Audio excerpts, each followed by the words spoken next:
What is going on, guys, and welcome back. The regular season is over. Wild card weekend is upon us, and I am back once again with my friend Ben. Ben, how you doing? I'm doing fantastic. Atlanta is in the fourth spot for the draft, so let's see what happens. So, unfortunately, neither of our favorite teams are in the games at all. Neither teams made the playoffs. Atlanta missed it a few weeks ago. The Giants missed it in the last game of the season.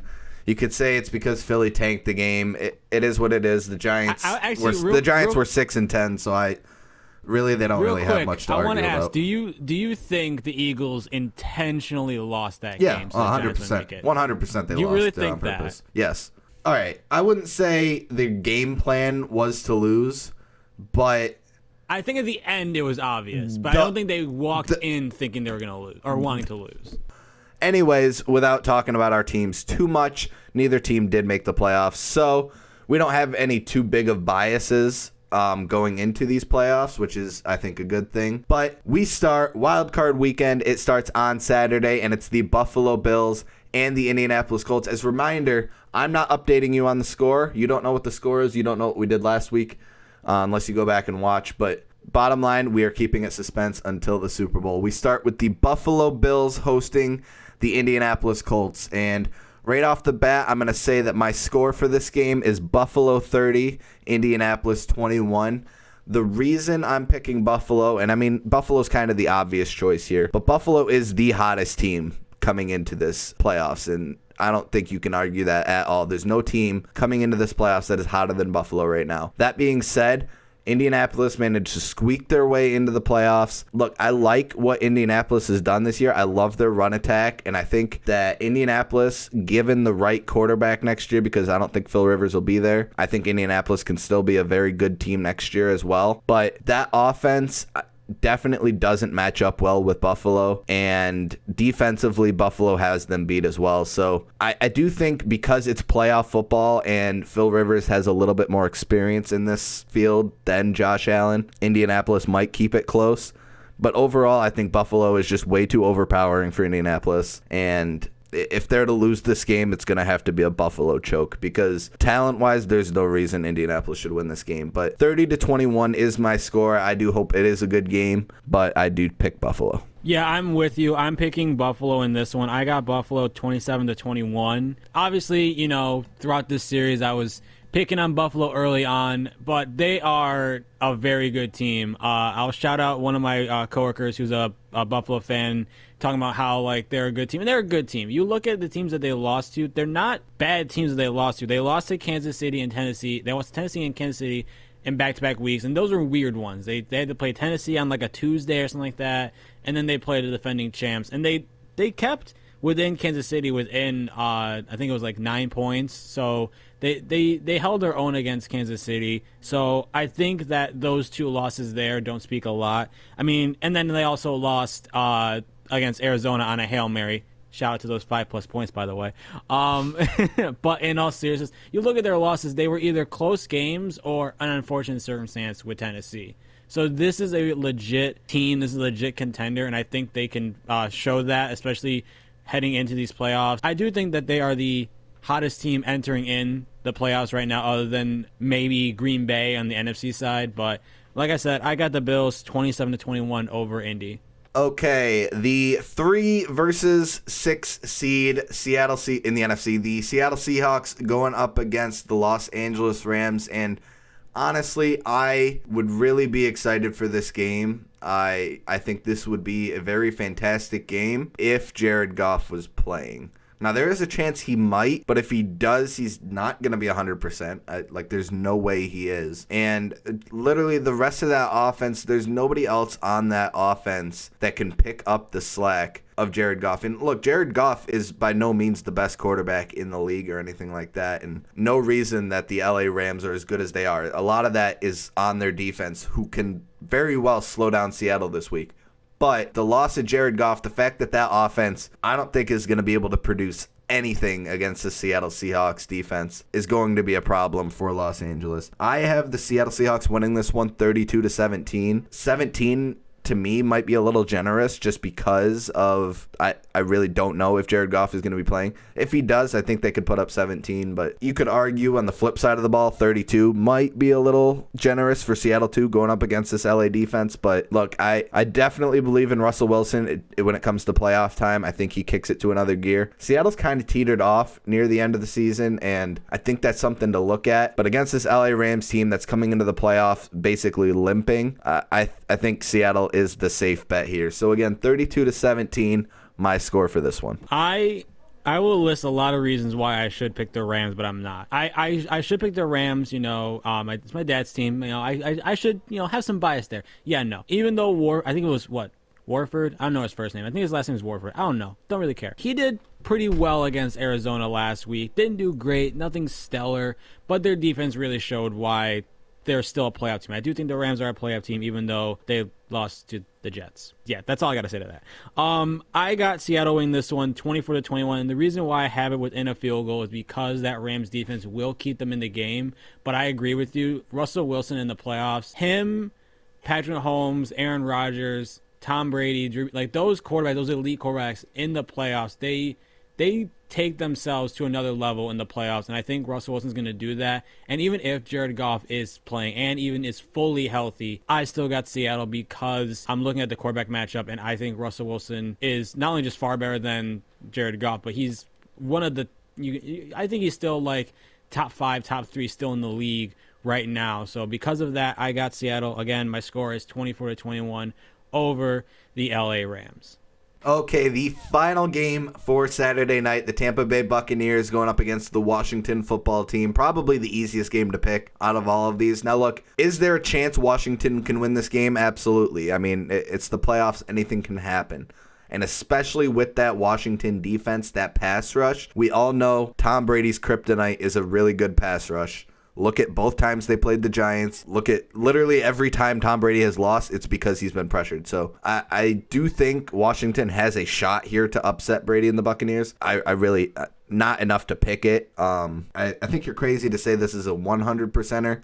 This is probably like a 99.9%er, but this is the playoffs, so you got to remember, with that pass rush against Tom Brady, I think it's going to be interesting. Chase Young is very hungry, as you can see. You saw the video. He really wants Tom Brady, so, but I'm on Bruce Arians' side. Careful what you wish for. 34-14, Tampa Bay over Washington. Look, no matter what NFC East team got into the playoffs, we weren't going to pick them. I already know that's the first thing Ben is going to say is that no NFC East team deserves to be in here, which I do disagree with. I think at least one team from each division should get in no matter what. Should they host? Probably a different story. But regardless, easy win for me for Tampa. I do think 34-14 is a safe score.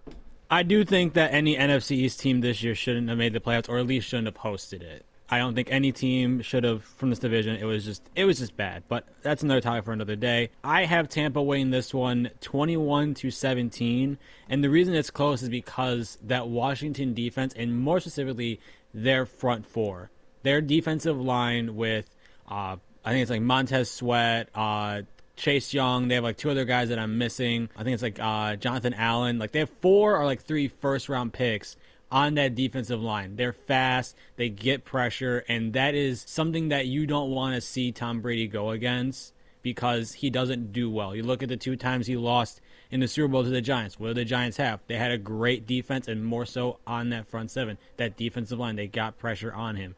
You even saw, even in other playoff losses that he's had, or even just regular season games, whenever you get to Tom Brady and you make him like have to either move, because he's not mobile, obviously, but you make him uncomfortable in the pocket and make him have to second guess himself, it can lead to a team winning and upsetting against Tom Brady. But I just don't think Washington has the offense to compete with Tampa's offense. And Tampa's defense is also still a very good defense. And I would like it mentioned before Washington football team's season is over that Alex Smith is 1,000,000% deserving of comeback player of the year. If he doesn't even get it renamed, I don't think there's. If that goes to anybody else, then this whole thing is rigged. If he doesn't get it unanimous, he like that with him coming back from that is just absolutely amazing.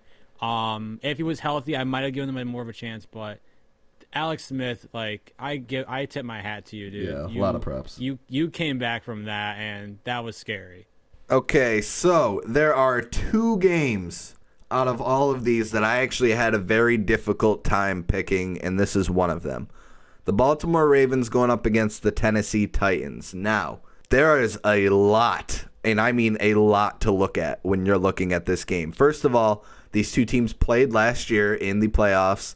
Tennessee won that game in an upset victory when everyone kind of figured Baltimore was going to run away with the AFC, or at least go to the AFC Championship and have a good fight with Kansas City. Couldn't get past Tennessee on the back of Derrick Henry, just absolutely running all over this Baltimore defense. They played also again this season. However, Baltimore had a lot of injuries and COVID cases and a lot of things happening this season. Tennessee absolutely ran over them all over again.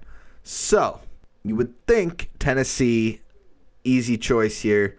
They just have Baltimore's number. They should win this game. Here's the thing.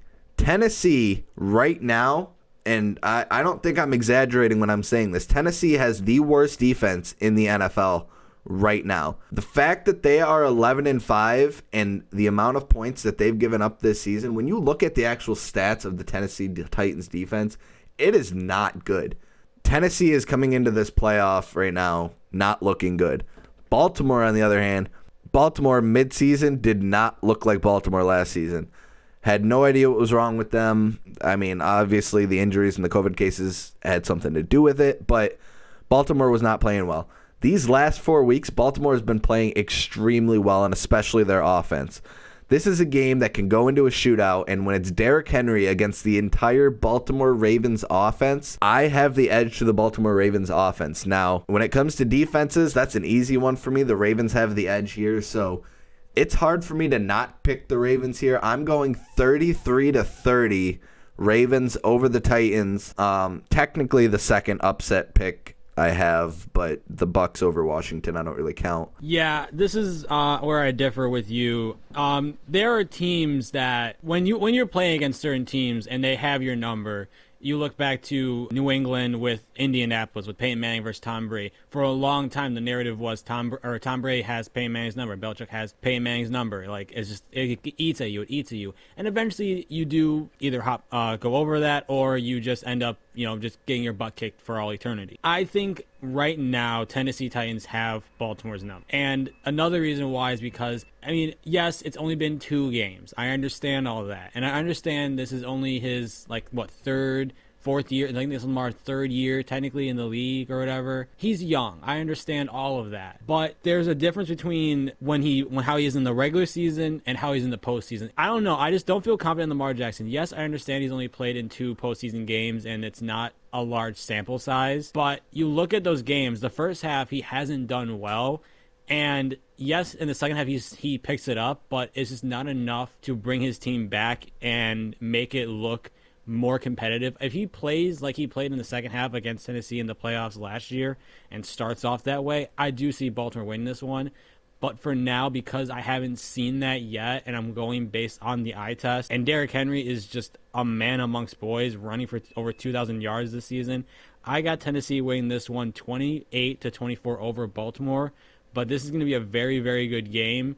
I am a little worried about Tennessee's defense against Baltimore. And Baltimore's defense is definitely better than Tennessee. It's not. I don't think there's an argument. I wouldn't say Tennessee is the worst defense because I do want to remind you about the Dallas Cowboys, the Detroit Lions, my Falcons. So I wouldn't say they're the worst, but they are definitely up there when it comes to how the season ended. But end of the day, I still got Tennessee, again, 28-24 over Baltimore. Okay, moving back to the NFC, the final game for the NFC on Sunday. The Saints going up against the Bears, the 2 seed versus the 7 seed. The Bears, we kind of screwed up when we did our Week 17 scenarios. We thought, when we were both still under the impression, even after it happened, that Arizona clinched if Chicago lost no matter what happened in the Arizona-LA game. Apparently we were wrong. Apparently Arizona does not get this spot. Apparently it goes to Chicago on some weird tiebreaker. But honestly, who really gives a shit? They're going up against the Saints. Either team probably would have lost this game anyway. As for Chicago, I think they lose to the Saints 28-17. Here's the thing about the Saints. The Saints have every capability to make the Super Bowl this year. The Saints also have every capability to lose this game right here. So the Saints are that weird team in the playoffs where you just really don't know if they're going to play well or if they're just going to absolutely choke to another NFC North team. So in a way, this was a tough one. I could see the Chicago Bears defense making this a little difficult for Drew Brees. But you look at the facts, the New Orleans Saints have a much better offense, and their defense, although maybe it's not quite as good as Chicago, I would say the gap is very minuscule compared to the gap of these two offenses. So I do think the Saints have a good enough defense to compete with the Chicago Bears defense and shut down the Chicago Bears offense, while New Orleans offense should be okay for the most part. And look, this is Drew Brees' potentially final playoff run. I think he gives it his all. I think his teammates rally behind him.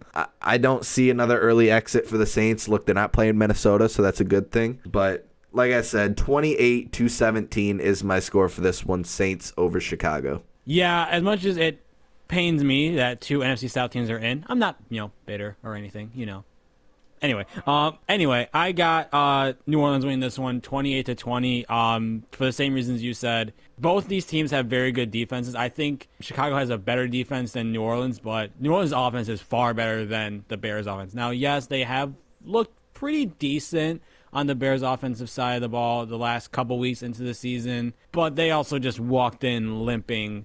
They got their butts kicked by Green Bay and somehow still made the playoffs, which I don't think they deserve it, but, that's another argument for another day. But at the end of the day, I still got New Orleans winning this one because Drew Brees in the playoffs, like I said, with Russell Wilson, and I said for Tom Brady too, they raised their level even higher in the playoffs. And if this is Drew Brees' last run in the postseason, in the playoffs, I think he's going to go out even harder and he's going to put it all out on the field. He's going to make himself, at least if he ends up retiring, make it look like he gave it his all, and I don't see him losing to Chicago here. Okay, the Pittsburgh Steelers going up against the Cleveland Browns. Now, this is an insanely interesting game. Now, they played just last week, week 17, in a game that really, it didn't matter for Pittsburgh, so they sat Big Ben and put in Mason Rudolph. Pittsburgh did not need to win that game. They didn't care about that game. Cleveland needed to win that game to make it into the playoffs, although they would have made it anyway because Miami lost, but Cleveland really did need that win. So the fact that that game ended 24-22 Cleveland over Pittsburgh, Cleveland only able to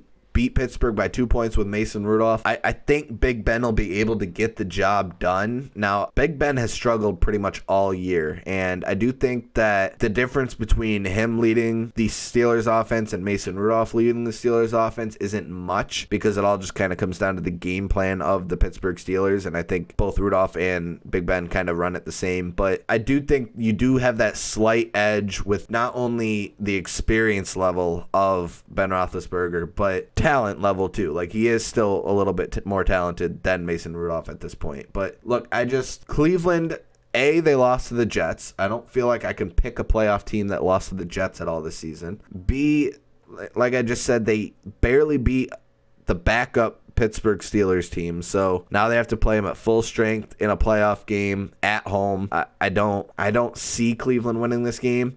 Now, roster-wise and everything that's happened this season, the fact that Pittsburgh went 11-0 and that entire time me and Ben are just absolutely ragging on Pittsburgh for the fact that they haven't played anybody yet. I just think that, like, it's a little weird that I'm not leaning more Cleveland here, but I'm sorry.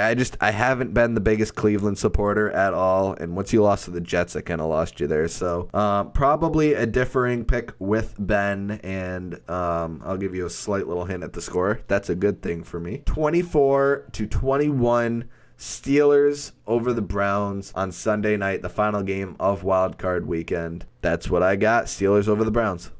Yeah, I got Pittsburgh in this one. I got Pittsburgh winning this one 20-24. And I know you talked about the Browns, losing to the Jets and not winning games they should have. Baker Mayfield, though, is coming in, I think, better than I would have thought he was going to be. Like he's not the reason they're losing, at least in my opinion. He lost some in the early part of the season, yes, but towards the end he hasn't really been the main reason. The reason why I'm picking Pittsburgh over Cleveland is because their head coach for Cleveland, Kevin Stefanski, probably butchered that, but oh well. He is out. He tested positive with COVID. And I think like a few other coaches also tested. I think 2 other coaches tested positive. So that's why I got Pittsburgh, because even though I think Baker Mayfield will do well this game, and they do have Nick Chubb and Kareem Hunt, they got a great running game, I just don't feel confident enough to pick them. And it's also their first playoffs in 18 years. So I don't think I think they'll keep it close because the Browns defense is a very good defense. But Pittsburgh has really the forefront of this team is their defense. It's not their offense, it's their defense. And that's why I got Pittsburgh winning this one. I got it close because both teams do play really well defense. I kind of wanted to pick the Browns because they have more of a run game than the Pittsburgh Steelers, but I just, without your head coach, I don't feel as confident because of that play calling and stuff. But either way, I still got Pittsburgh 28-24 over the Cleveland Browns. Okay, and that is all of the games for Wild Card Weekend. Let's move on to our 2-point conversions. Now, there was only one game that we ended up differing on this week, and that was the Tennessee Titans and the Baltimore Ravens. So I might as well go double or nothing on that pick and see if I can get as many points on it as possible. I have that, and you're going to probably jump out of your chair here in a second. Look, Tennessee has had Baltimore's number for pretty much the last 2 years. I think this game's going to go a little bit differently. I think this has a lot to do with that Tennessee defense, by the way. I think Lamar Jackson is going to absolutely torch this Tennessee defense, and I think it'll be enough for my 2-point conversion to come true. Lamar Jackson will have more rushing yards. You know where this is going. You better not finish that sentence. Than Derrick Henry in the wild card game this Sunday. Ben, I'm asking you right now, if I get this one, will you give me 4? No! Oh, God damn it. I tried. All right, well, I'm still going with it. Lamar Jackson, more rushing yards than Derrick Henry on Sunday. It's that Tennessee defense. I think he's going to torch him. Oh, my God. You tell you what. I will admit, first of all, our 2 points both had to deal with this game. So that's actually the funny thing. Okay, so we're both going double or nothing. I am adding something. So originally, this is my original Good, yeah, make yours more difficult. Oh, no. You're going to love this. Mine, I was tempted to also just counter saying Derrick Henry will have more than Lamar Jackson, but I'm not. No, that's not. No, that's more it's a passing yards back. than Lamar Jackson, maybe. Yeah, well, actually, you know what? Maybe he did throw a touchdown pass in the playoffs last year, so maybe. Anyway, I have that Derrick Henry and Lamar Jackson will combine for over 300 yards and 3 rushing touchdowns. But because of what you said, I am saying that not only will they combine for all of that, Derrick Henry will have more yards than Lamar Jackson, more rushing touchdowns on Lamar Jackson, and he will not fumble it as well. He will prove that he is going to prove his nickname of King Henry. So not only will they combine for that, but Derrick Henry will have the more yardage, more touchdowns, and not fumble the ball. I feel like Derrick Henry and Ben were like on the other side of a room right now, and I said that, and Ben was like, hold up, dude, I got this, and like started going at me. Like, that's hilarious. Either way, that is our picks for the wild card round. The score is interesting, but I'm still not telling you. So join us next week. I sound like a TV show. Next week will be the divisional round games. Kansas City and Green Bay will enter the mix, and we will be missing 6 of these teams as they will be eliminated. But Ben, anything you want to say before we head out, other than me disrespecting Derrick Henry? You are so disrespectful. You started the series disrespecting the Steelers. Look, you disrespected Buffalo all year, so I don't want to hear it. I didn't say I didn't, but and most of the teams I disrespected this year. Look, most of the teams I disrespected this year, I was right on. I disrespected Pittsburgh at the beginning of the year. Now they went undefeated for pretty much the whole year, but we both knew that they sucked. I disrespected Chicago. I disrespected Chicago at the beginning of the year when they started like 5-0 or 5-1 or something like that. Something like that, yeah. And they started to fall off. You disrespected Buffalo, and you look stupid. So I'm just saying. The only bad one I did was Cleveland, and I'm kind of right on that. So I just can't believe a man runs yet for you're over still winning. 2,000 yards. 2,000. Yeah, 2,000 Tiny yards, and I predict Lamar Jackson, a quarterback over him for rushing yards. That's hilarious. All right, guys. That's it for the wild card round. Have a great one. Peace. Yeah.